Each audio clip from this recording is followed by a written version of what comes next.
हेमांशन family, welcome back. Let's start new chapter. Wang ji ने Wing को बहुत होशियारी से ट्रिक किया और उसे अपने सेटिसिंग गेम में फंसा लिया था। थैंकफुली विंग का मोबाइल, जो वांग जी के लिए रॉन्ग बट विंग के लिए राइट टाइम पर रिंग हुआ था, जिससे विंग वांग जी के हिप्नोटिज्म से बाहर आ चुका था और फिलहाल वो वांग जी की तरफ गुस्से से घूर रहा था। वांग जी, जो ऑब्वियसली विंग से बिल्कुल नहीं डरा था, वो तो गिगल कर रहा था। विंग, जिसने एक डीप ब्रीथ ली और वांग जी को इग्नोर करने का डिसाइड किया, बट स्टिल वो वांग जी के टच के इफेक्ट से इतना ज़्यादा मेल्ट हो चुका था कि उसे अब अनकंफर्टेबल लग रहा था। एग्जैक्टली वो समझ नहीं पा रहा था उस फीलिंग को, बट हाँ, वो समझ रहा था कि वांग जी ने उसकी बॉडी के साथ कुछ तो गलत किया है। खैर, विंग इस सोच को ज़्यादा देर तक कंटिन्यू नहीं रख पाया था, क्योंकि उसका मोबाइल जो फिर से रिंग करने लगा था। विंग ने बेड के साइड टेबल से अपने मोबाइल को उठाया और कॉल शुयांग का था। विंग, जिसने कॉल पिक किया और खुद को संभालते हुए वो शुयांग से बात करने लगा। उसे अजीब सी अनकंफर्टेबलनेस फील हो रही थी, जिसके चलते उसने सोचा कि वो बाहर जाकर फ्रेश एयर लेगा। इसीलिए वो डोर की तरफ बढ़ भी गया।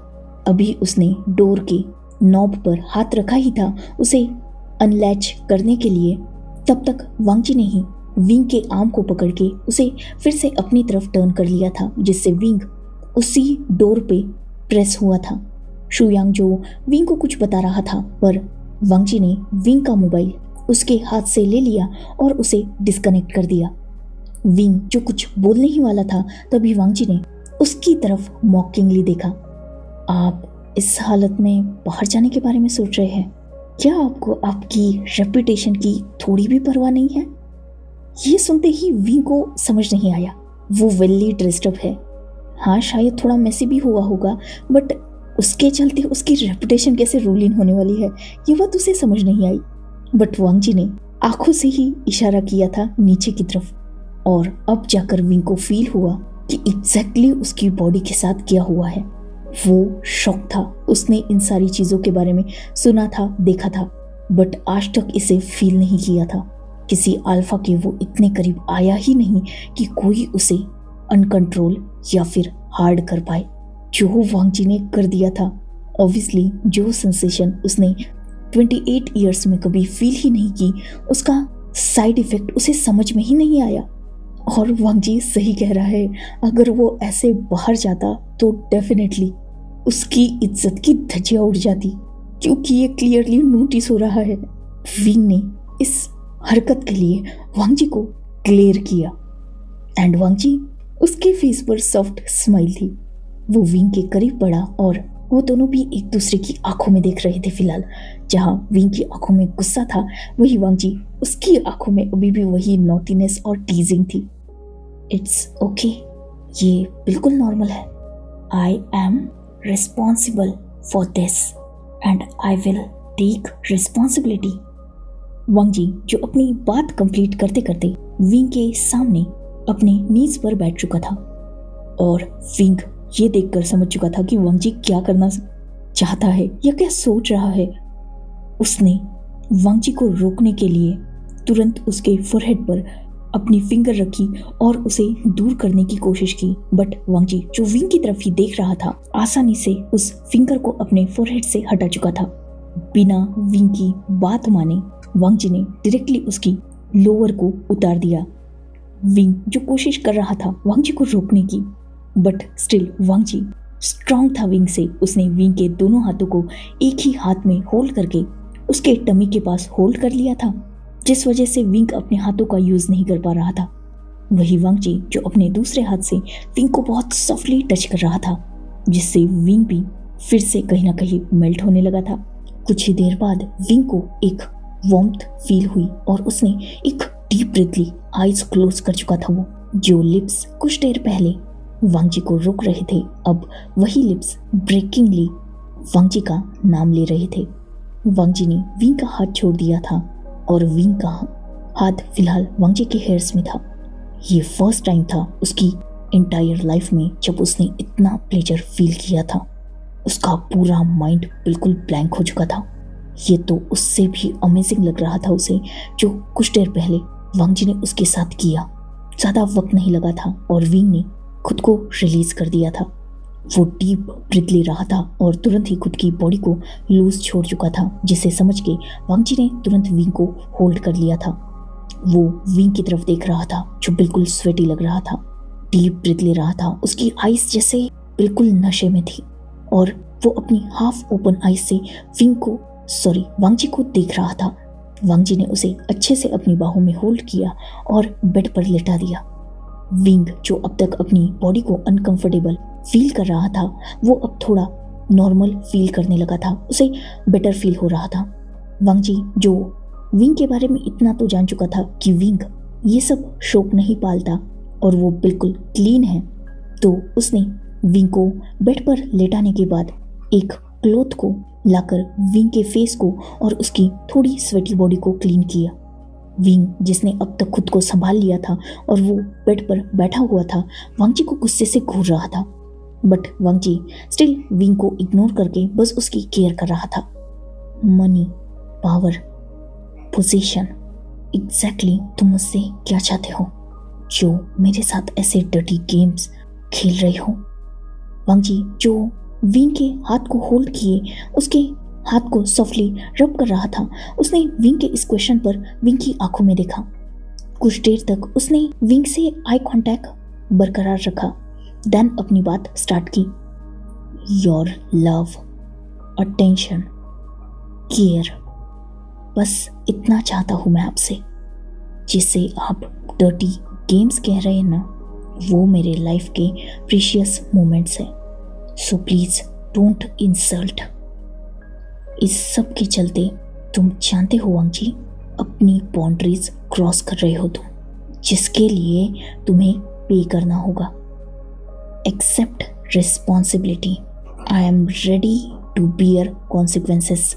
मुझे इस दुनिया में किसी बात का कोई डर नहीं है। अगर होता तो अपनी औकात भूल के आपसे प्यार नहीं करता, और अब जब प्यार हो चुका है तो अपनी लास्ट ब्रीथ तक कोशिश करूंगा कि आप मेरे हो जाओ, चाहे उसके लिए मुझे कुछ भी क्यों ना करना पड़े। वांगजी के इस जवाब से कहीं ना कहीं विंग स्पीचलेस हो चुका था। उसने वांगजी के हाथ से अपना हाथ छुड़ाया और उसकी तरफ से अपना फेस दूसरी तरफ टर्न कर लिया था। Leave me alone. वांगजी, जो विंग की ये बात समझ सकता था, क्योंकि ऑब्वियसली आज कहीं ना कहीं उसने अपनी लिमिट्स को कुछ ज्यादा ही पुश किया था, इसलिए उसने सोचा कि वो विंग को थोड़ा वक्त दे। वो वहां से उठा और बाहर जा चुका था। इवनिंग में वांगजी फिर से वेमेंशन आया। उसने देखा कि विंग शुयांग के साथ मिलकर कुछ काम कर रहा है। विंग ने भी एक नजर वांगजी को देखा, देन वो फिर से अपने काम में लग गया। करीबन कुछ ही देर बाद डिनर टाइम था, तो विंग ने शुयांग को भी डिनर के लिए रोक लिया।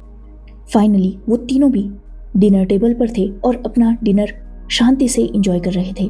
डिनर कंप्लीट होने के बाद शुयांग वहां से निकल गया और वांगजी ऑलरेडी विंग के रूम की तरफ जा चुका था, क्योंकि विंग नीचे शुयांग से कुछ बात कर रहा था। कुछ देर बाद वो अपने रूम में गया और उसने देखा कि वांगजी शांति से बेड पर लेटा हुआ है। विंग ने अपनी रूटीन को फॉलो किया, वाइन ड्रिंक की, बालकनी में कुछ वक्त स्पेंड किया, देन वो वांगजी के ऊपर आकर सो चुका था। नेक्स्ट डे वांगजी की जब आईज ओपन हुई तो विंग वहां मौजूद नहीं था। वो फ्रेश हुआ और बाहर आया। उसने ब्रेकफास्ट किया और वो वहां से जा ही रहा था, तभी उसकी नज़र शुयांग की तरफ गई, जो मेंशन में एंटर कर रहा था। शुयांग वांगजी के सामने अपने कदमों को रोक चुका था। वांगजी ने शुयांग को ग्रीट किया। शुयांग ने नोट किया। देन शुयांग ने एक फाइल निकाली और उस फाइल को वांगजी की तरफ बढ़ा दिया। वांगजी, जिसने शुयांग को एक लुक देखा, देन उस फाइल को होल्ड किया और वो उसे रीड करने लगा। पूरी फाइल रीड करने के बाद उसने शुयांग की तरफ देखा। उसके फेस पर स्माइल थी। ओह, तो अब आपके बॉस मुझसे पीछा छुड़ाना चाहते हैं।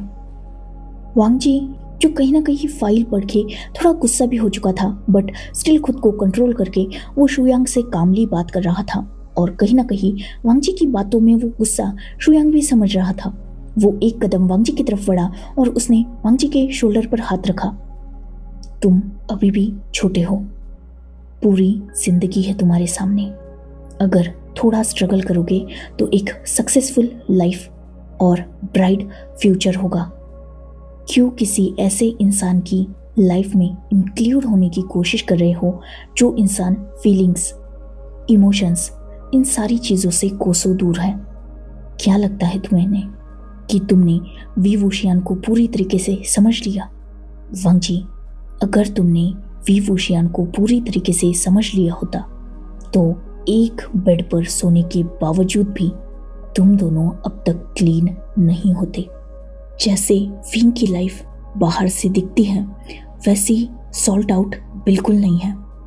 वो बंदा बहुत ज़्यादा कॉम्प्लिकेटेड है। 12 साल हो चुके हैं मैं वी वुशियान का पर्सनल असिस्टेंट बनके लगभग हर दिन उसके साथ रहता हूँ, पर आज तक मैं भी उस इंसान को नहीं समझ पाया। बाहर से वो जितना शांत दिखता है उससे कहीं ज़्यादा डेंजरस वो अंदर से है। ऑलरेडी तुमने बहुत ज़्यादा उसे ट्रिगर कर दिया है, फिर भी तुम लकी हो जो अब तक जिंदा रहे हो। अगर कोई और होता तो मर जाता या फिर मारा जाता। इसे एक और चांस समझ के खुद की और उसकी लाइफ को और कॉम्प्लिकेटेड मत बनाओ। एक अपॉर्चुनिटी समझो और यहाँ से भाग जाओ। वांग जी ने नोट किया। शुयांग, जिसे लगा कि वांग जी समझ चुका है, तो उसके फेस पर स्माइल आ गई। उसने किसी बड़े भाई की तरह वांग जी के हेयर्स को प्यार से रफल किया और उसके शोल्डर पर पैट किया। That's better, best of luck for your future. Wang ji ने नोट किया। शुयांग जो वहां से जाने ही वाला था, तभी वांग जी ने उसे रोक दिया। शुयांग रुक गया और उसने टर्न होकर वांग जी की तरफ देखा। क्या मैं एग्जैक्टली जान सकता हूँ कि मुझे वी वुशियान को कैसे हासिल करना है? शुयांग ने जब ये सुना उसे गुस्सा आ गया। उसने कितने शांत और सरल शब्दों में वांग जी को समझाया था, बट नहीं, वांग जी को सीधी बातें शायद समझ नहीं आती। Wang ji, are you out of your mind? एक ही इंसान को दुनिया बनाकर जीने की कोशिश करोगे तो उस इंसान के साथ तुम्हारी दुनिया भी खत्म हो जाएगी। जिस इंसान को तुम अपना सो कॉल्ड फर्स्ट लव कह रहे हो ना, वो इंसान तुम्हारे जैसे न जाने कितनों को अपने आगे पीछे घुमाने की ताकत रखता है। बड़े से बड़ी कॉरपोरेशन का हायर उसके कदमों में गिरकर उससे वेडिंग की भीख मांगता है, और वो इंसान इतना हार्टलेस है कि उन लोगों को बर्बाद कर देता है।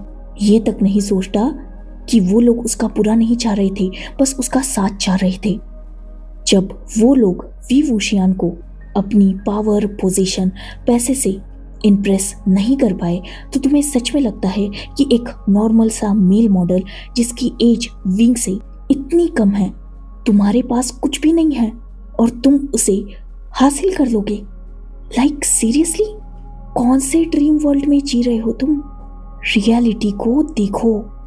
तुम अगर उसके सामने अपना दिल खोल के भी रखोगे, इवन उसके सामने उसी के लिए खुद की जान भी दे दोगे ना, तो भी I am damn sure wing तुम्हारे प्यार को एक्सेप्ट नहीं करेगा।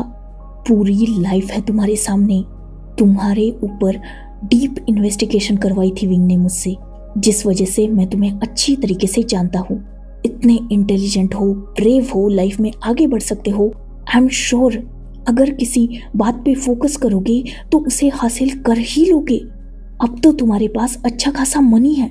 उस हार्टलेस के सामने अपनी हार्ट बीट को सुनाना बंद करो और अपनी लाइफ में आगे बढ़ो, वरना वी वुशियान सच में बहुत डेंजरस है।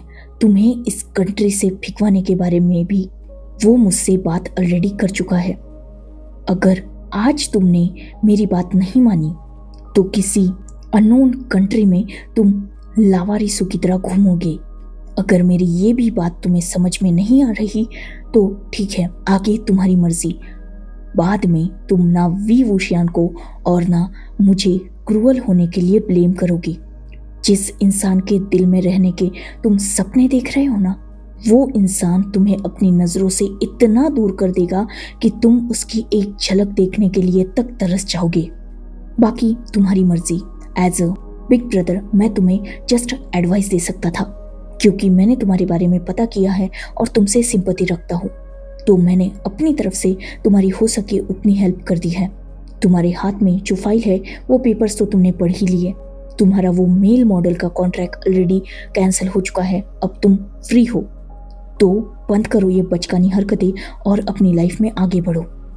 शुयांग ने अपनी बात खत्म की और अब वो डायरेक्टली वहां से निकल चुका था।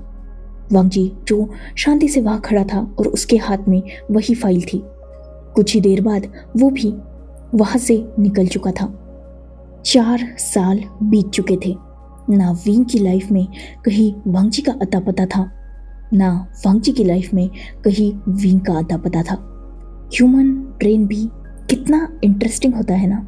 आज भी साइंटिस्ट उसे पूरी तरीके से डिस्कवर नहीं कर पाए हैं। कहीं सुना था 19 डेज के बाद भी अगर कोई बात आपको याद रहती है तो डेफिनेटली वो आपकी लाइफ का एक इम्पोर्टेंट पार्ट होती है। 90 डे में अगर आप किसी चीज, इंसान, मेमोरी, मोमेंट को नहीं भूलते, इसका मतलब वो मेमोरी, वो इंसान लाइफ लॉन्ग तक आपकी मेमोरी में सेव रहेगा। 1461 डेज, ये तो फिर भी बहुत लंबा वक्त था। काफी था ना एक दूसरे को भूलने के लिए? डेफिनेटली बहुत ज्यादा था।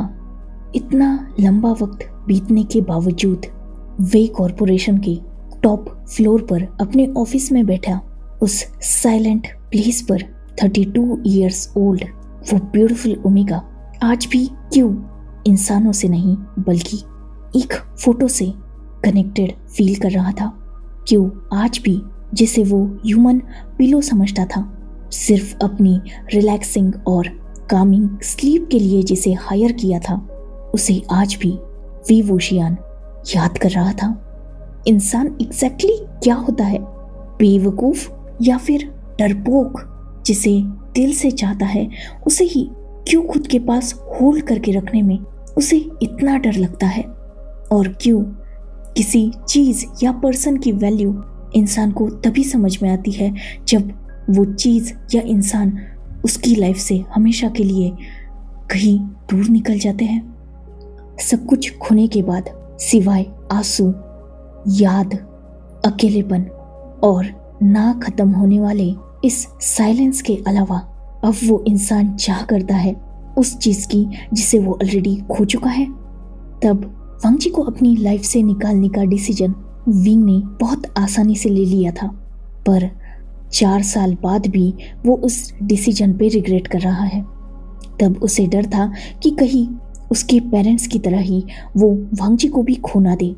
किसी राइवल की नज़र अगर वांग जी पर पड़ गई और उसे पता चल गया कि वी वुशियान की नई वीकनेस क्रिएट हो चुकी है तो वांग जी के लाइफ को हार्म होगा, जिसके चलते उसने वांग जी को तो अपनी लाइफ से निकाल दिया, पर अपने दिल से कैसे निकाले? वांग जी के जाने के बाद शायद ही विंग रात को फिर से इतने सुकून से सोया होगा। बहुत कोशिश की थी उसने वांग जी को खुद से दूर रखने की, झूठ बोला, प्लानिंग प्लॉटिंग की, ऐसी ऐसी बातें बोली जो वांग जी को हर्ट कर रहेगी, ताकि वांग जी उसे बस अपना क्लाइंट समझे। बट स्टिल विंग की सारी मेहनत पानी में जा चुकी और वांग जी ने उससे प्यार कर लिया।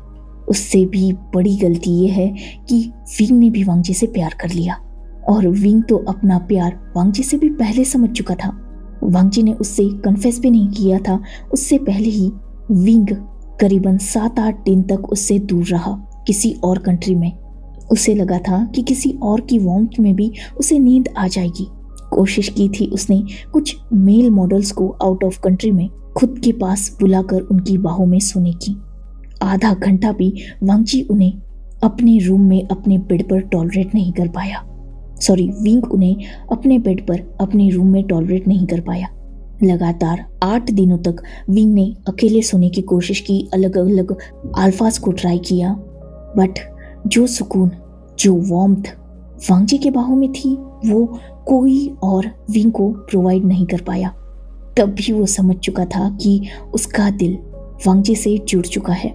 जब वांग जी ने आगे बढ़ के विंग से बात करने की कोशिश की, उससे उसकी कॉन्टैक्ट डिटेल्स ली, तब वांग जी विंग को दिखा रहा था कि वो कितना खुश है, बट विंग की आंखों की शाइन वांगजी शायद नोटिस नहीं कर पाया। विंग वांगजी से ज्यादा खुश था। दूसरे दिन जब अपने ऑफिस में आया तो लगातार वो वांगजी के नंबर को देख रहा था। जब वांगजी ने उसके लिए स्वीट्स बनाए तो वांगजी ये सोच के खुश था कि विंग ने उसके स्वीट्स को टेस्ट किया, और विंग वो ये सोच के हवा में उड़ रहा था कि वांगजी ने स्पेशली उसके लिए स्वीट्स बनाए। वांगजी जो बार बार ट्राई कर रहा था विंग के करीब आने का, उससे बात करने का। विंग भी तब बहुत खुश होता था। हर मोमेंट को वो अपनी मेमोरी में उतार रहा था ताकि कभी भी वो चीजें वो भूल ना सके। पर वो खुद का क्या करे, उसकी पर्सनैलिटी ही ऐसी थी कि वो कभी भी खुद को बहुत ज्यादा ना एक्सप्लेन कर पाता है ना एक्सप्लोर कर पाता है। बेवकूफ नहीं था ना विंग, वरना वांगजी के बस एक बार कहने पर अपने बॉडीगार्ड्स को पीछे छोड़ के वांगजी के साथ सुनसान जंगल में जाएगा। इतना केयरलेस बिजनेस टाइकून विवुशियन नहीं हो सकता था। वो एक्साइटमेंट और वो बिहेव उस विवुशियन का था जो वांगजी से दिल लगा बैठा था। वांगजी ने जब उसके लिए इतना सब कुछ प्रिपेयर किया, ये विंग ने देखा, वो बहुत ज्यादा खुश हुआ था। वांगजी के हाथ का खाना खाकर उस बेंच पर एक ही क्लोथ में वो दोनों भी कवर थे। जो इंसान हर बात सोच समझ के बोलता है वो ऐसे ही किसी मेल मॉडल से ये तो नहीं कहेगा कि तुम बोलो तुम्हें क्या गिफ्ट चाहिए और मैं दूंगा। वो विवुशियन का नहीं, विंग का बिहेव था। बेड पर लेटकर वांगजी ने जब फर्स्ट टाइम विंग के फोरहेड पर किस किया, उसे महसूस करके बहुत खुश था विंग। और वही किस जब वांगजी ने उसके लिप्स पर किया, इतनी लॉन्ग लाइफ में विंग को फर्स्ट टाइम फील हुआ कि वो भी ओमेगा है, किसी के लिए स्पेशल है, और कोई अल्फा है उसकी लाइफ में जो उसे इतना स्पेशल फील करा रहा है। एज ओमेगा वो किसी अल्फा की लाइफ में इतनी इंपॉर्टेंस रखता है। बहुत खुश था वो, इसीलिए तो उसने बाद में वांगजी को रोका नहीं था किस करने से, वरना विंग इतना भी कमजोर नहीं है कि कोई उसे किस करे और विंग उसे रोक ना पाए। विंग उसकी उसी वक्त जान ले सकता है, बट उसने वांगजी को कुछ नहीं किया। वांगजी ने जब विंग को प्रपोज किया, उस वक्त में विंग ने ऐसा फील किया कि ये मोमेंट उसकी लाइफ का सबसे प्रीशियस मोमेंट है। वांगजी ने उसे सोचने के लिए वक्त दिया। विंग को वक्त की जरूरत ही नहीं है, वो हाँ कहना चाहता था पर नहीं कह पाया। नेक्स्ट डे वो लेट पहुंचा, ये सोच के कि वांगजी उसकी इस हरकत को ना समझेगा और उसकी लाइफ से चला जाएगा, पर नहीं, उसने वांगजी को अपने सामने देखा। बहुत खुश था वो। वांगजी उसे छोड़ के नहीं गया, उसके लिए इंतजार कर रहा था। कैसे रोक पाता वो खुद को, ग्रीडी था वो वांगजी के उस वार्मथ का, उसके प्यार का। नेक्स्ट डे जब वांगजी को उसने मना किया, बहुत दर्द फील कर रहा था। ये सोच रहा था कि वांगजी उसे छोड़ के ना जाए। मुंह से तो उसने बोल दिया था कि वांगजी चला जाए, पर खुद को ये बोलने से भी नहीं रोक पाया था कि वांगजी चाहे तो जाए, वरना वो रुक सकता है। और वांगजी रुका उसके लिए। इस बात से ज्यादा हैप्पीनेस विंग के लिए और कुछ नहीं थी। वांगजी जब बीमार हुआ, विंग ने उसका ख्याल रखा। क्यों जागेगा वो किसी इंसान के लिए रात भर। उसके सर्वेंट ने तो बोला था ना कि वांगजी का ख्याल कोई और भी रख सकता है, पर विंग वो खुद वहां रहा। कैसे अपने अल्फा को किसी और के हवाले छोड़ सकता था वो भी तब जब उसका अल्फा सही कंडीशन में नहीं था। नेक्स्ट डे वांगजी ने उसे सिड्यूस करने की कोशिश की और विंग आसानी से सिड्यूस हो गया। उसकी बॉडी रिएक्ट करने से रोक ही नहीं पाई खुद को। विंग खुद को कंट्रोल कर ही नहीं पाया। कैसे करे यार, जो इंसान उसके दिल में बस चुका है, उसके टच पे वो रिएक्ट कैसे ना करे। जब वांगजी ने उसे प्लेजर दिया, विंग हेवन में फील कर रहा था खुद को।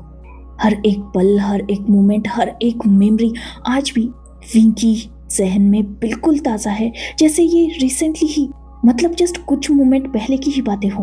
वांगजी का वो हंसता फेस, उसकी शाइनी आईज, उसकी बातें, उसकी हरकतें, वो वार्मथ, हर एक छोटी से छोटी और बड़ी से बड़ी बात विंग को याद है। ये फोटोग्राफ बहुत याद करता है वो वांगजी को, हर पल उसे मिस करता है। और शायद उसे बहुत लेट रियलाइज हुआ कि वो वांगजी को अपने पास रख के भी प्रोटेक्ट कर सकता था। उसके लिए उसे वांगजी को दूर भेजने की जरूरत नहीं थी।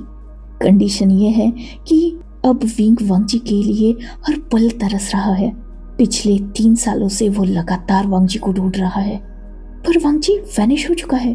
खो चुका है वो इंसान जो विंग की लाइफ में बहुत इंपॉर्टेंट बन चुका था। आज वांगजी विंग के सिर्फ यादों में है, उसके जहन में है। उसकी लाइफ में वांगजी का कहीं अता पता नहीं है। विंग ने बहुत बड़ी गलती कर दी वांगजी से प्यार करके। शायद इन 4 सालों में वांगजी तो अब तक विंग को भूल भी चुका होगा, क्योंकि 20 साल का था वांगजी तब। टीनेज, फर्स्ट लव, इंसान इतने दिन तक इंतजार नहीं करता, मूव ऑन कर लेता है। शायद वो भी कहीं अपनी लाइफ में आगे बढ़ चुका होगा, शायद किसी और पर्सन के साथ एक हैप्पी लाइफ स्पेंड कर रहा होगा। जो खुशियाँ वो विंग से चाहता था वो विंग ने वांगजी को कभी नहीं दी। विंग का साथ चाहता था वांगजी, उसका प्यार चाहता था, पर विंग ने वांगजी को कभी सपोर्ट नहीं किया, हमेशा उससे खुद से दूर किया। भले ही उसे प्रोटेक्ट करने के लिए या जो कुछ भी रीजंस थे, पर विंग ने कभी भी वांगजी के फीलिंग्स, उसके इमोशंस को कंसिडर तब नहीं किया। उसने प्रायोरिटी दी सिर्फ वांगजी के सेफ्टी की, और आज उसी की सजा भुगत रहा है कहीं न कहीं विंग। इनफैक्ट इन 4 सालों में वो पहले से कहीं ज्यादा साइलेंट हो चुका है। पहले तो भी वो 1-2 वर्ड बोल लिया करता था दिन में, एटलीस्ट अपने कुछ करीबी एम्प्लॉयज से, कुछ इंपॉर्टेंट मेंबर्स से, अपने असिस्टेंट से बातें कर लिया करता था। पर वांगजी के जाने के बाद तो वो दिन में मुश्किल से ही 50 शब्द भी बोल पाता है, और भी ज्यादा खामोश हो चुका है और अपने आसपास और भी ज्यादा खामोशी फील करने लगा है।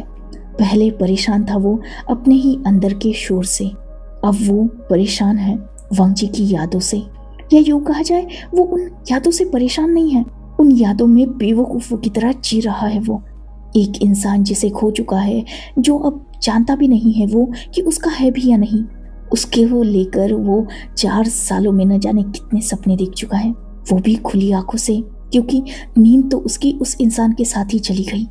विंग जो उस फोटो की तरफ देख रहा था, ये फोटो एक बार विंग ने सीक्रेटली वांगजी की कैप्चर की थी, जिसमें वांगजी विंग के लिए वाइन पोर कर रहा था और उसके फेस पर स्माइल थी। ये एक फोटो और अपने मेंशन की बहुत सारी सीसीटीवी कैमरास की रिकॉर्डिंग जिसमें वांगजी मौजूद है, वही तो अब शायद विंग के जीने का जरिया बन चुकी थी, जिसमें वो वांगजी को देख सकता था हंसते हुए, उसके लिए कुकिंग करते हुए, घूमते हुए, उसके रूम की तरफ जाते हुए, और रिपीटेडली न जाने कितनी बार वो ये रिकॉर्डिंग देख चुका था, बट स्टिल उसका मन कभी नहीं भरा। आज भी वो अपने ऑफिस में बैठे उन्हीं यादों में गुम था। तभी एक आवाज जिससे उसका ध्यान डोर की तरफ गया था। शुयांग जो अंदर आया और उसने विंग को एक फाइल दी।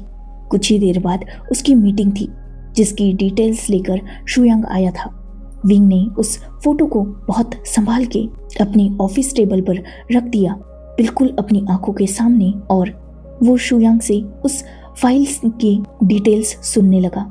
देन शुयांग सब कुछ एक्सप्लेन करके जा चुका था और विंग जो बाकी का अपना वर्क करने लगा। कुछ देर बाद शुयांग उसे बुलाने आया और विंग वहां से निकल गया। विंग शुयांग के साथ मीटिंग हॉल में पहुंच चुका था, जहां ऑलरेडी सामने वाली कंपनी का रिप्रेजेंटेटिव मौजूद हो चुका था। विंग ने उसे एक नजर देखा, अपने फेस को मास्क से कवर किए वो अल्फा विंग की तरफ ही देख रहा था। विंग को अजीब लगा, मीटिंग में मास्क पहन के कौन आता है। स्टिल ये किसी की पर्सनल चॉइस है, तो विंग ने उसमें इंटरफेयर नहीं किया। वैसे भी उसे इन सब चीज़ों से कोई फर्क नहीं पड़ता था। उसने जस्ट उस अल्फा की तरफ हाथ बढ़ाया और उस अल्फा ने भी विंग से हाथ मिलाया। स्ट्रेंज, ये टच कुछ अलग था। स्टिल विंग ने उसे इग्नोर किया और वो अपनी प्लेस पर बैठ गया। वो अल्फा भी अपनी प्लेस ले चुका था और प्रेजेंटेशन स्टार्ट हो गया। प्रेजेंटेशन कंप्लीट हुआ और उस रिप्रेजेंटेटिव को प्रेजेंटेशन पसंद आया, तो उसने तुरंत ही कॉन्ट्रैक्ट पेपर्स को साइन कर दिया। ये डील फाइनल होने से विंग खुश था। वो वहां से निकल चुका था और वो रिप्रेजेंटेटिव भी वहां से निकल गया। विंग जो शुयांग के साथ था, किसी वर्क के रिलेटेड वो बात करते हुए आ रहे थे। बात खत्म होने के बाद विंग अपने ऑफिस में एंटर हुआ और शुयांग वहां से निकल चुका था। विंग जो अपनी चेयर की तरफ बढ़ ही रहा था, तभी उसकी नजर उसके चेयर की तरफ गई और उस चेयर पर बैठे पर्सन के हाथ में जो चीज थी उसे देखकर विंग का गुस्सा आउट ऑफ कंट्रोल हो गया। एक तो ये उसका पर्सनल कैबिन है, कोई गार्डन नहीं जहां कोई भी कैसे भी घुस सकता है, वो भी विदाउट विंग के परमिशन के। और दूसरी बात, अगर कोई काम से आया भी है तो काउच पर बैठना चाहिए या फिर जो चेयर्स रखी हुई है उन पे, ना कि उसकी सीट पर।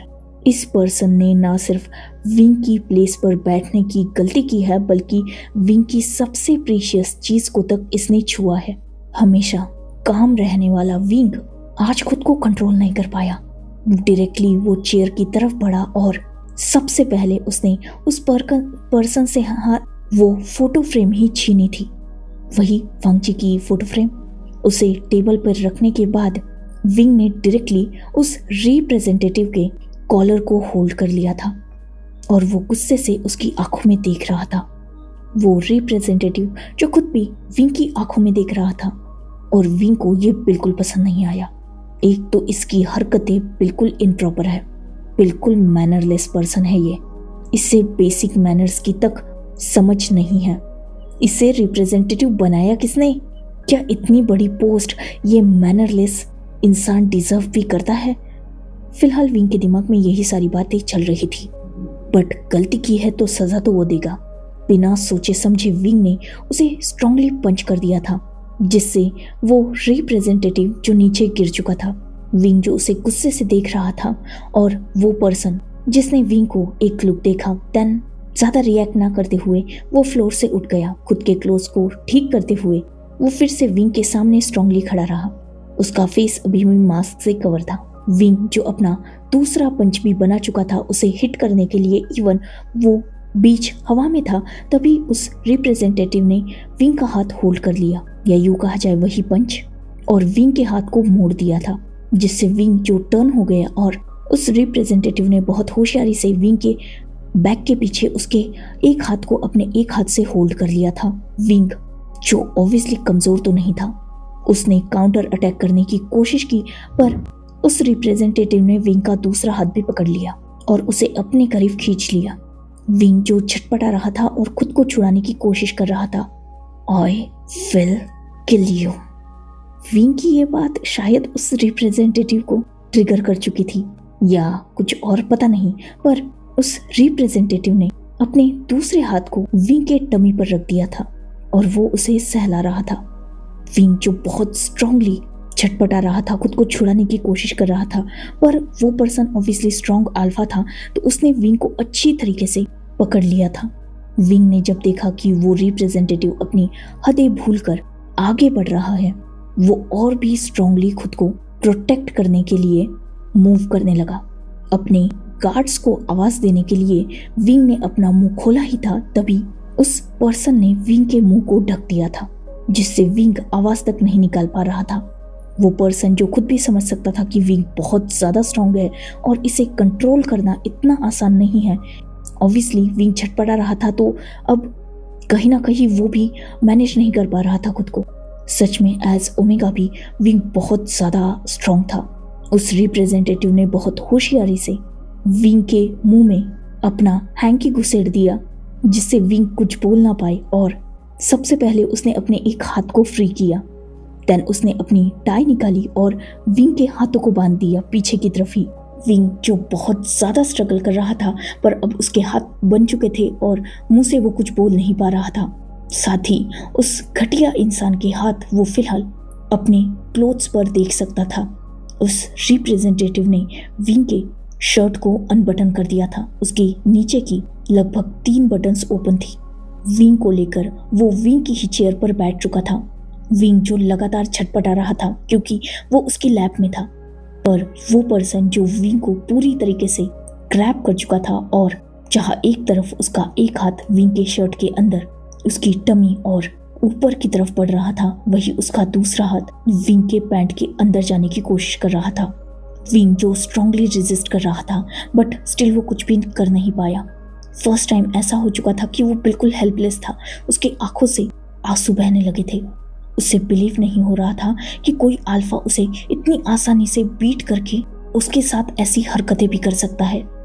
बहुत स्ट्रांगली स्ट्रगल कर रहा था वो खुद को बचाने के लिए, बट स्टिल वो कुछ नहीं कर पा रहा था। कुछ देर के स्ट्रगल के बाद विंग शायद थक गया था या कुछ और पता नहीं, पर वो शांत हो गया। उसने बिल्कुल खुद को लूज छोड़ दिया था। उसकी आंखों से आंसू गिर रहे थे लगातार। वही वो पर्सन, वो अपनी हरकतें बिल्कुल नहीं रोक रहा था। उसने विंग के पैंट के अंदर तो हाथ नहीं डाला, बट वो उसी हाथ से विंग के टमी एरिया और बाकी बॉडी को छू रहा था। वही उसका दूसरा हाथ फिलहाल विंग के ब्रेस्ट पर था। विंग जो बिल्कुल शांत हो चुका था, उसने उसी पर्सन के शोल्डर पर अपने हेड को पीछे की तरफ लीन कर दिया था। जस्ट खुद को मैनेज करके डीप ब्रीथ ले रहा था वो। विंग जो बिल्कुल स्ट्रगल छोड़ चुका था, खुद को लूज छोड़कर अपनी पूरी बॉडी को, जैसे उसने उस इंसान को अलाउ कर दिया कि वो कर सकता है। ये कोई ट्रिक थी जिससे वो इंसान ये समझे कि विंग कमजोर हो चुका है और वो विंग को खोल दे और विंग काउंटर अटैक कर पाए। शायद विंग खुद को खोलने के बारे में ही इंतजार कर रहा था। वो इंसान जिसने विंग की शर्ट की सारी बटन्स को अनबटन कर दिया था और अब उसने विंग को अपनी लैब से उठा दिया और विंग को उसी की चेयर पर बिठाकर वो खुद विंग के सामने था। विंग जो स्टिल वैसा ही बंधा हुआ था, उस इंसान की तरफ देख रहा था अपनी टीयरी आइज से, बट उस इंसान को विंग पे जरा भी रहम नहीं आया। वो विंग की तरफ बढ़ा और उसने विंग के टमी पर सॉफ्ट किस किया। देन वो वैसे ही ऊपर की तरफ बढ़ने लगा। उसके दोनों हाथ विंग के ब्लेजर और शर्ट को साइड में कर रहे थे ताकि उसे विंग की बॉडी पर और भी ज्यादा स्पेस मिल सके। विंग जो इन सारी हरकतों से बिल्कुल अजीब फील कर रहा था, डीप ब्रीथ ले रहा था। वो पर्सन जो विंग के ब्रेस्ट तक पहुंच चुका था, उसने वहां हल्का सा बाइट किया। तभी उसके कानों में एक सॉफ्ट वॉइस आई, वांगजी। जैसे ही वांगजी ने यह सुना था, उसने तुरंत खुद को विंग से दूर किया और विंग की आंखों में देखा। विंग के माउथ से वो कपड़ा भी हट चुका था और इवन विंग ने अपने हाथों को भी फ्री कर लिया था।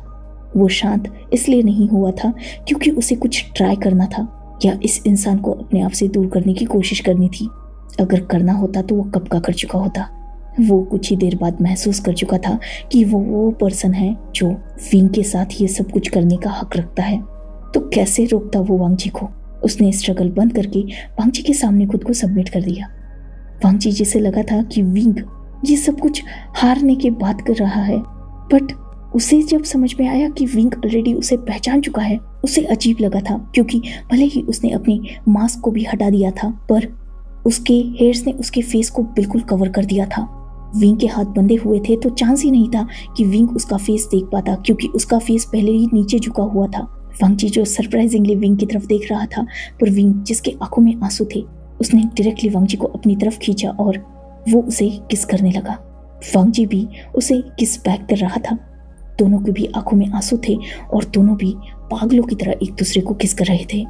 डीप पैशनेट किस के बाद वो दोनों भी अलग हुए। दोनों के फोरहेड एक दूसरे से कनेक्टेड थे और दोनों डीप ब्रीथ ले रहे थे। वांगजी जो विंग से दूर होने ही वाला था, पर विंग ने ही उसे अपनी तरफ खींच लिया। वांगजी का हाथ होल्ड करने के बाद विंग ने अपने ऑफिस का एक साइड का डोर ओपन किया और वो वांगजी को अंदर लेके गया।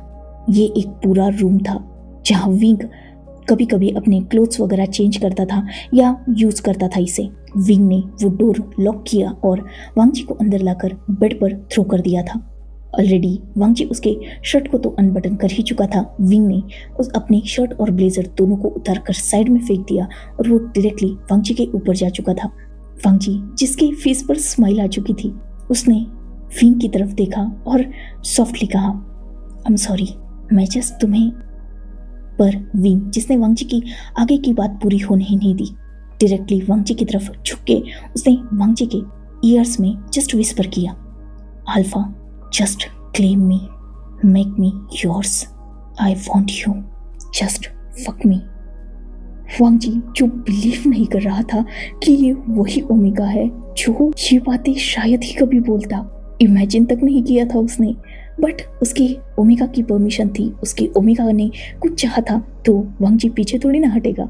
डायरेक्टली विंग को फ्लिप करके वो विंग के ऊपर आ चुका था। देन उन दोनों के सारे क्लोथ्स उस पूरे रूम में बिखरे हुए थे और वो साउंड प्रूफ रूम उन दोनों के इरोटिक वॉइसेस से फुलफिल था। विंग की आंखों में आंसू थे। फर्स्ट टाइम था ना ये उसका, बट स्टिल वो बहुत खुश था। वांगजी उसके ऊपर था। फाइनली वो पर्सन उसके पास था जिसे विंग 4 साल से अपनी दुनिया बना के जी रहा था। 2 राउंड कंप्लीट हो चुके थे और विंग जो बहुत ज़्यादा थक चुका था उसे वांगजी अपनी बाहों में लेकर बैठा हुआ था। उसके हेयर्स के साथ वो खेल रहा था। वही विंग जो बस वांगजी की तरफ देख रहा था। I love you too. जैसे ही विंग के मुंह से ये बात वांगजी ने सुनी, उसने स्माइल की और विंग के फोरहेड पर किस किया। आई love you, thank you very much वापस आने के लिए। जब वांगजी ने ये सुना वो विंग की तरफ देखने लगा। थोड़ी अजीब थी उसकी नजरें। विंग समझ नहीं पाया। मैं वापस आया हूँ, आप गलत समझ रहे हैं विंग। जैसे ही ये बात विंग ने सुनी वो बिल्कुल कंफ्यूज हो गया। एक झटके से उठकर बैठकर वो वांगजी की तरफ देख रहा था। क्या मतलब है तुम्हारा? वांगजी ने आंसर किया, मुझे वापस जाना है। ये सुनते ही विंग, जिसने तुरंत वांगजी को टाइटली हग कर लिया। कहाँ जाना है वांगजी? प्लीज कहीं मत जाओ। वांगजी ने जब ये सुना वो विंग को अपने आप से दूर कर चुका था। विंग, आप ये क्या बोल रहे हैं? मुझे वापस जाना होगा। आफ्टर ऑल मेरी फैमिली मेरा इंतजार कर रही है। ये सुनते ही विंग शॉक। उसकी आंखों में आंसू आ चुके थे। इस बार प्लेजर या हैप्पीनेस के नहीं, दर्द था उन आंसुओं में। उसने तुरंत वांगजी का फेस होल्ड कर लिया अपने दोनों हाथों में। फैमिली? वांगजी, तुमने फैमिली स्टार्ट की? वांगजी जिसने नोट किया, और जैसे ही विंग ने ये आंसर सुना उसका दिल जैसे दर्द से फटने लगा। मतलब तुम्हारी वेडिंग हो चुकी है? वांगजी ने नोट किया और विंग जिसे ऐसा लगा जैसे उसकी जान ही किसी ने खींच ली है। वांगजी मजाक कर रहे हो? देखो मजाक मत करो। I'm सॉरी, मैंने जो कुछ भी उस वक्त किया वो बस मेरी मजबूरी थी। मैं बस तुम्हें हर्ट होते हुए नहीं देखना चाहता था। मेरे राइवल्स मेरे पीछे पड़े थे। वो मेरी वीकनेस को पागलों की तरह ढूंढ रहे थे। मुझे लगा कि वो तुम्हें हर्ट कर देंगे, इसीलिए मैंने तुम्हें खुद से दूर कर दिया। पर मैं बहुत रिग्रेट कर रहा हूँ। प्लीज प्लीज मुझे माफ कर दो। ऐसे डराओ मत मुझे। 4 साल से मैं तुम्हारा इंतजार कर रहा था। पिछले 3 सालों से तुम्हें पागलों की तरह हर जगह ढूंढ रहा था। I love you Wangji, I love you so much. मुझे इन 4 सालों में हमेशा अफसोस रहा कि मैंने तुम्हें अपनी जिंदगी से दूर कर दिया। उसके लिए तुम्हें मुझे जो सजा देनी है ना, मैं सब मान लूंगा। पर प्लीज ऐसा मत कहो। प्लीज मुझे खुद से दूर मत करो। अब तक तुम नहीं थे ना, एक होप थी कि कभी ना कभी तुम आ जाओगे। और देखो आज तुम मेरे सामने भी हो। मैंने जब फील किया कि मेरे करीब तुम हो, तुम सोच भी नहीं सकते मैं कितना खुश हुआ हूँ। खुद को होल्ड नहीं कर पाया। बिना कुछ सुने, बिना कुछ समझे खुद को तुम्हें सौंप दिया। और अब तुम ये सब क्यों बोल रहे हो? ये झूठ है ना? वांगजी जिसने विंग के फेस पर हाथ रखा और उसके आईज के टीयर्स को प्यार से क्लीन किया। विंग, यहाँ तक ऐसे ही नहीं पहुंचा हूं मैं। बहुत स्ट्रगल किया, बहुत मेहनत की। जिस कॉरपोरेशन के साथ आज तुमने डील साइन की है, मैं उस कॉरपोरेशन का ओनर हूँ। मुझे यहाँ तक पहुँचने में बहुत स्ट्रगल करना पड़ा है। किसी का सपोर्ट लेना पड़ा और उसी इंसान ने फोर्सफुली अपनी बेटी की वेडिंग मुझसे करा दी। I'm sorry। विंग ने जब ये सुना पूरी तरीके से टूट गया। वो कुछ देर लगी उसे सब कुछ प्रोसेस करने में। नेक्स्ट पल ही उसने वांगजी को टाइटली हग कर लिया था। डिवोर्स दे दो उसे जितना पैसा चाहिए हम देंगे। तुम टेंशन मत लो। मैं चाहे तो उसके नाम पर अपनी पूरी कॉर्पोरेशन कर दूंगा, तब तो छोड़ देगी ना वो तुम्हें।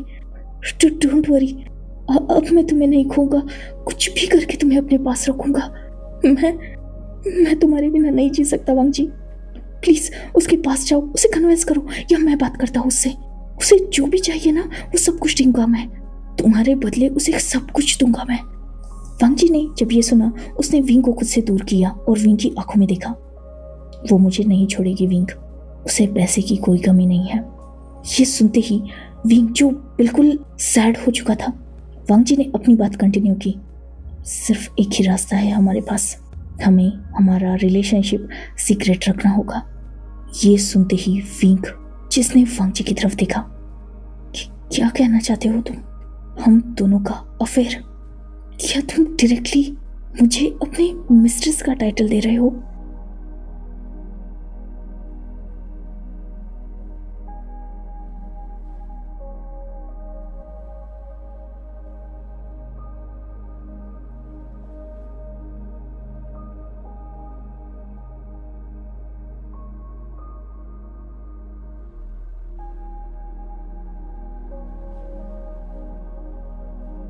जो बिल्कुल हेल्पलेस आई से विंग की तरफ देख रहा था। इस सवाल को जवाब की जरूरत नहीं थी। वांग जी का वो लुक ही विंग को जवाब दे चुका था और विंग, उसने एक झटके से वांग जी को खुद से दूर कर दिया था। बिल्कुल बेचैन सा हो चुका था वो। 4 साल से वो वांग जी को पागलों की तरह प्यार करता है। वांग जी को प्रोटेक्ट करने के लिए उसने वांग जी को खुद से दूर तो कर दिया, पर उसे आज भी इस बात का अफसोस है। इतने सालों बाद अपने प्यार को अपने सामने देखकर विंग ने खुद को कंट्रोल नहीं किया।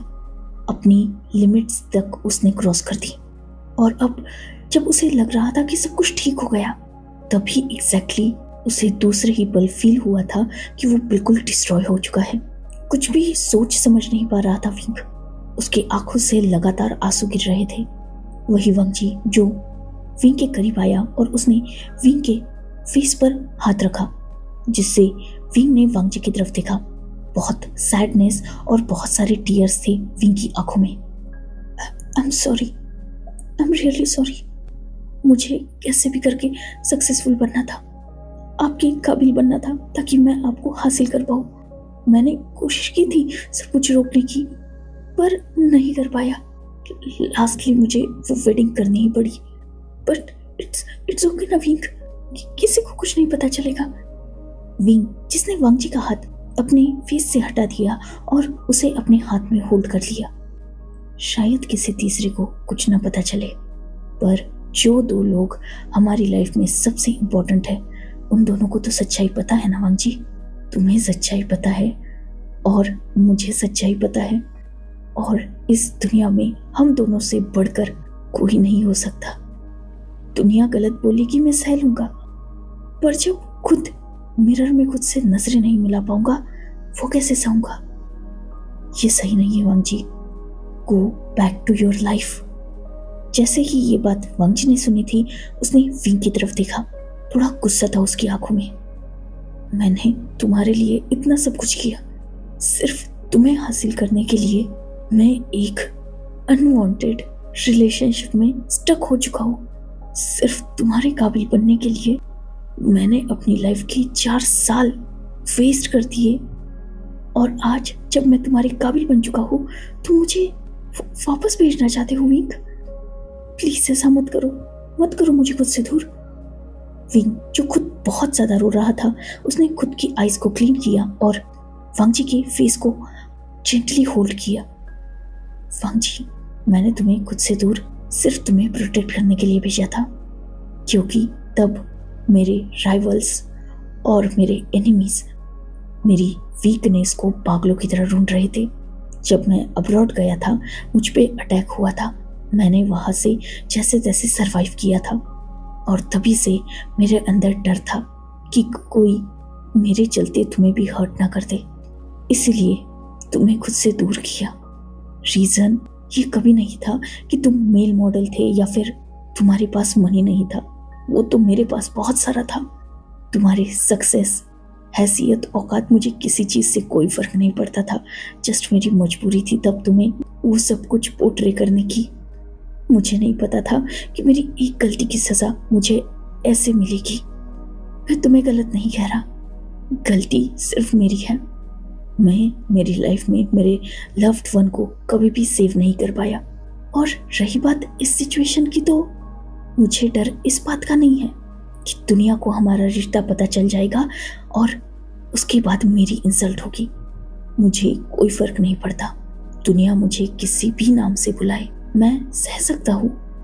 और तुम्हारे लिए तो डेफिनेटली सब कुछ सह सकता हूँ, क्योंकि 4 सालों में अपना प्यार रियलाइज कर चुका हूँ।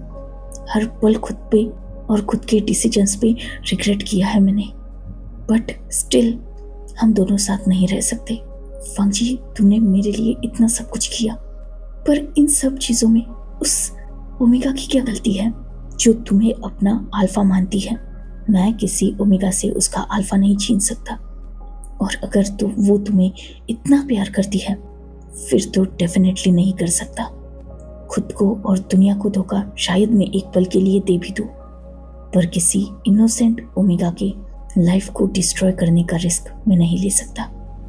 सिर्फ प्यार के चलते मैं तुम्हारे साथ रहूं और उसे धोखा दूं, इतना बड़ा सिन मैं अपने ऊपर नहीं ले सकता। वांगजी, मैं तुमसे प्यार करता हूँ, और जब आज मुझे ये पता चल रहा है कि तुम्हारी लाइफ में कोई और ओमेगा है, बिलीव मी, मेरी जान निकल रही है। सेम फीलिंग अगर वो भी तुम्हारे लिए फील करती होगी तो जो दर्द आज मैं फील कर रहा हूँ वही दर्द कल वो फील करेगी। और डेफिनेटली मैं किसी को इतना बड़ा दर्द नहीं दे सकता। मेरा और तुम्हारा कोई लीगल रिश्ता नहीं है, बस हम दोनों का एक हार्ट कनेक्शन है। बट उसका और तुम्हारा एक लीगल रिश्ता है। अगर तुम मेरे पास सिंगल आते और मुझे ये कहते ना कि विंग जिंदगी भर के लिए मेरा सीक्रेट लवर बन जाओ या कोई और कंडीशन, बहुत आसानी से मैं एक्सेप्ट कर लेता, क्योंकि मुझे दुनिया के सामने किसी नाम की ज़रूरत नहीं है, तुम्हारा होने के लिए किसी टाइटल की ज़रूरत नहीं है। पर किसी और को धोखा मैं नहीं दे सकता। सिर्फ एक काम कर सकते हैं हम, उसे बात करके उसे कन्विंस करने की कोशिश कर सकते हैं कि वो तुम्हें डिवोर्स दे दे। नहीं तो बिलीव मी, जैसे उन 6 मंथ में हम दोनों के साथ में जितनी भी यादें हैं उनके भरोसे आज तक जीता आया हूं ना, वैसे ही आगे भी जी सकता हूँ। एटलीस्ट अब कुछ पल के लिए ही सही तुम मेरे साथ थे, और ये मोमेंट्स तो उनसे कहीं ज़्यादा प्रीशियस बन चुके हैं।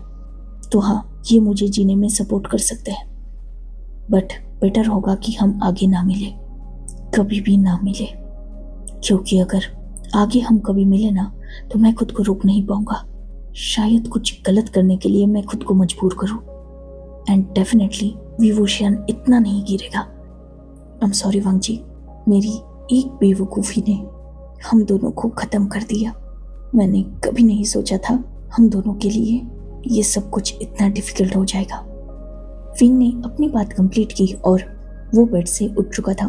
फ्लोर पर गिरे अपने क्लोथ्स को वो समेट रहा था, पर अपनी उस बिखरी हुई जिंदगी को कैसे समेटे, इस बात का आज उसके पास कोई जवाब नहीं था। वांगजी, जो खुद भी बेड से उठ चुका था और वो विंग के पास आया, उसने विंग को टाइटली बैक से होल्ड कर लिया था। कहीं ना कहीं दोनों भी रो रहे थे। वांगजी ने विंग को अपनी तरफ टर्न किया और उसे लेकर वो बेड पर बैठ गया। उसने विंग को अपनी लैप पर बिठा लिया था। एक ब्रोकन स्माइल थी वांगजी के फेस पर। यू आर सच अ डम माय ओमेगा। ये सुनते ही विंग ने वांगजी की तरफ देखा कंफ्यूजिंगली। क्या मतलब था इस बात का?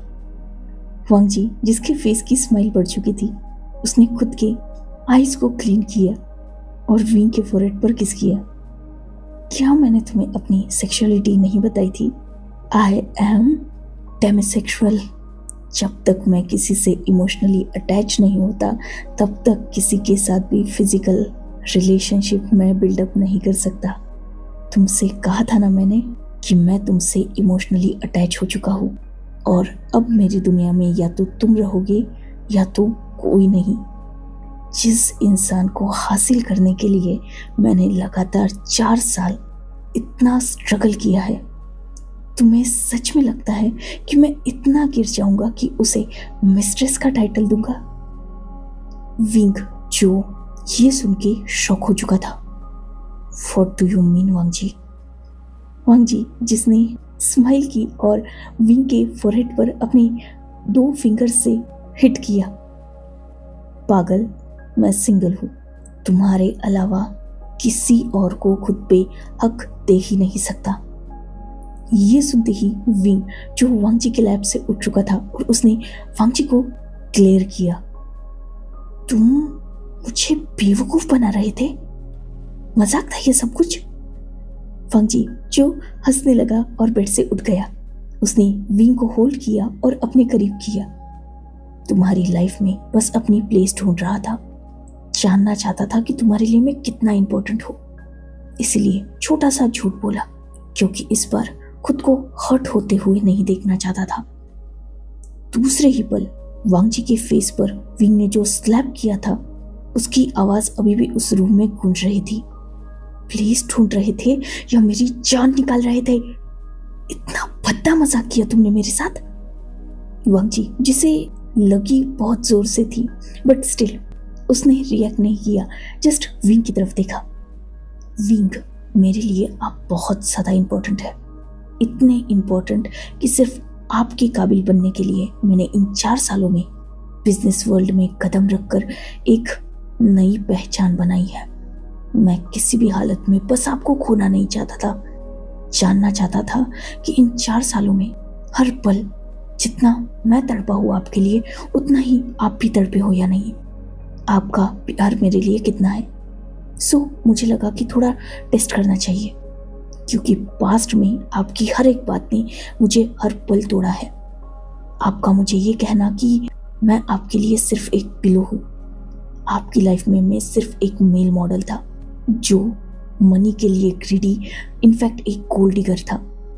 मैं बस उसी मेल मॉडल की प्लीज बिजनेस टाइकून वी वुशियान की जिंदगी में देखना चाहता था। एंड बिलीव मी, जब मैंने आपके ऑफिस में एंटर किया, आपके डेस्क पर मेरी पिक्चर देखी, मैं बहुत खुश हो चुका था। बट स्टिल कुछ डाउट थे जिन्हें क्लियर करना ज़रूरी था, ताकि मैं हम दोनों के रिलेशनशिप को लेकर कंफर्म हो सकूं।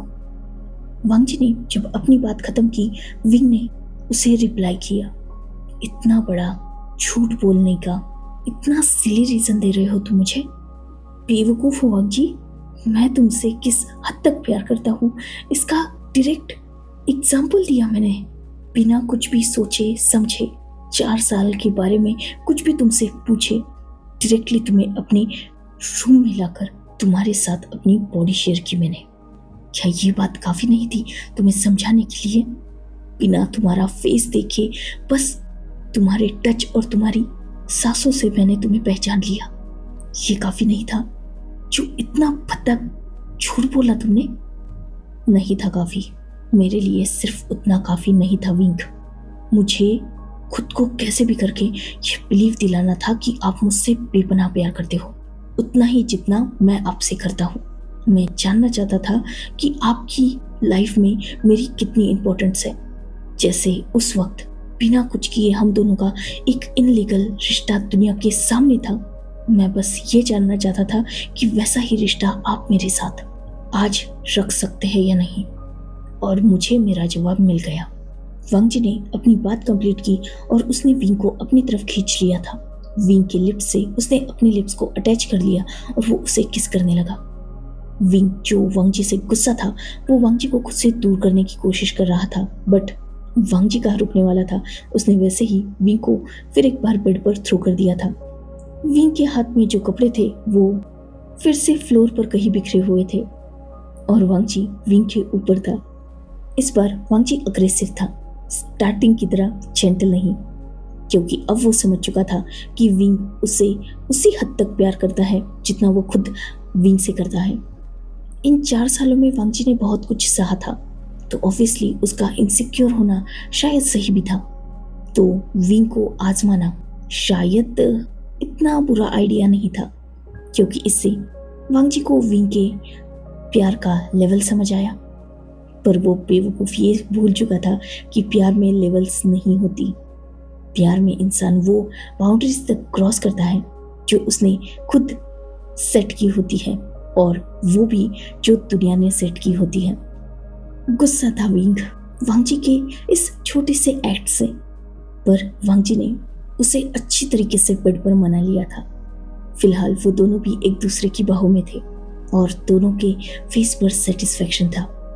वो स्माइल सच में शाइन कर रही थी आज।